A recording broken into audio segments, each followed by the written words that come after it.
The markets held up pretty well today on Friday, but notice the T-line is doing a T-line crunch that's pushing prices up through this resistance level right here.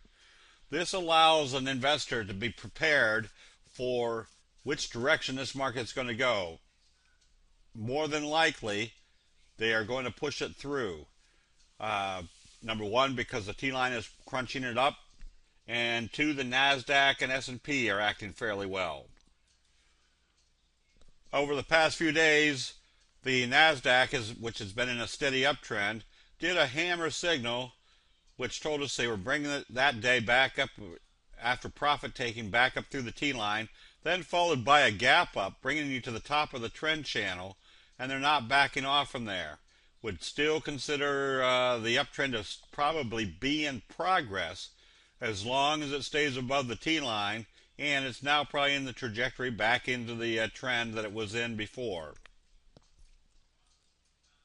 Knowing that the general market's not having a major change of investor sentiment, uptrending stocks such as UNXL, which we recommended after the inverted hammer and the positive open, especially above the T-line, makes this a very strong buy in the sense that as long as it can't close below the T-line, we're still in a strong uptrend. As we can see, there is a channel developing on this one, so as long as there's no change of investor sentiment, this one has the potential of going all the way up to the top of this trend channel, which could put you up in about the $24 to $25 range.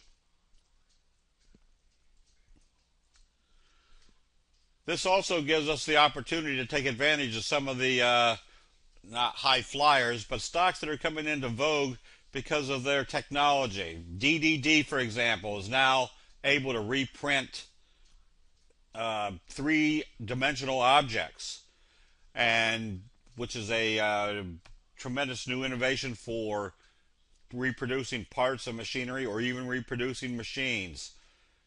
So this one, as long as it doesn't close below the T-line, is probably in a prospect of doing a J-hook pattern, which will take you back up to the top of this trend and then continue in a 45 degree. As long as investor sentiment doesn't change, and the uptrend will be in progress, especially for the breakouts of some of these patterns. And trading commodities, for example, cotton has had what we call the classic, a fry pan bottom breakout. What do we expect from a breakout of a fry pan bottom? A very strong price move. Then we have a pullback, which is expected after a strong price move, and then is set up for a new signal, a J-hook pattern. What's the prerequisite for a J-hook?